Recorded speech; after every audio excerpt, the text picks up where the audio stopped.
og det har i dag ikke været muligt at få en kommentar fra Telestyrelsen om, hvornår de vil godkende det nye telefonanlæg. Lige nu sysler mennesker i hele landet med deres personlige gaver til prins Joachim og Alexandra. Vi fandt en her fra regionen, som har fremstillet en gave, der nok får brudeparret til at spærre øjnene op. Michael Bode er skolelærer og bor her i Hvidovre. Han underviser i musik og sløjd, og det er hans sløjdgerning, som har bragt ham på sporet af den helt specielle gave, han har snekkereret til Joachim og Alexandra. Det startede i min uddannelse som sløjdlærer, hvor jeg skulle lave et afgangsprojekt. Og så gik jeg og tænkte på, hvad kan man lave af originale ting og sager. Og så tænkte jeg, toiletbræt, det er der vist ingen, der har lavet før.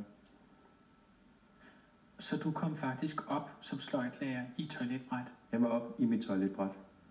Og siden han satte alt på et bræt med sin kompasrose her, har Michael Bode ønsket at få gang i en lille forretning med personligt udsmykkede toiletsæder. Det er jo meget op i tiden med individuelle løsninger til badeværelser. Og alle skal jo træde af på naturens vegne lige meget, hvor højt på strå man er. Så det er det der med at gøre de daglige besøg til en personlig oplevelse, det skal være mottoet. Så Michael gik altså i gang med at lave et toiletbræt i bejset mahogni med Joachim og Alexandras monogram indlagt i finerede lys mahogni og pæretræ. Det tager et sted mellem 20 og 50 timer at lave sådan et bræt, og det har de jo ikke sådan tid til at vente på, hvis de også skal have vejrtegning med i aften, så vi snyder en lille smule og viser dem kun højdepunkterne i processen. Hvad tror du, hoffet vil sige til at få den type gave? Jeg tror, det falder fint ind i de andre gaver, de har fået. Jeg har lige hørt forleden dag, at der er et VVS-firma, der har givet dem et komplet badeværelse. Men jeg tvivler på, om der er et toiletsæde med monogram på, så det må da passe hoffet fint.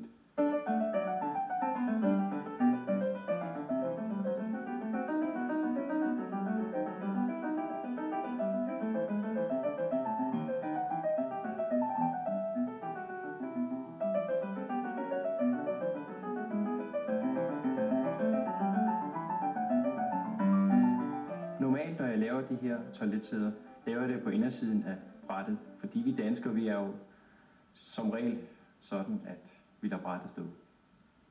Men jeg regner med, at den royale familie har lidt bedre manerer end os andre, så de slår nok brættet ned efter hvert besøg. Så derfor har jeg lavet det på oversiden. Jeg synes også, det er mest æstetisk, mest klassisk.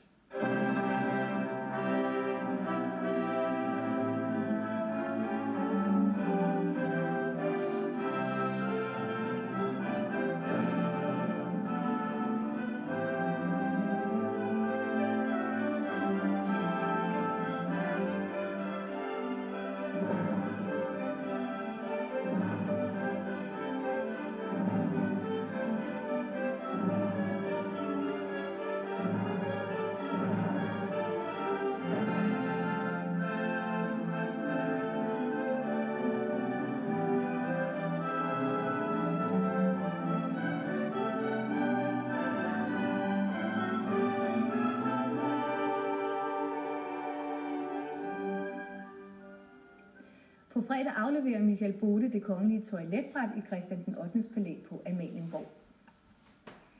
Selvom man kun er 1 meter og 30 centimeter høj, kan man godt have store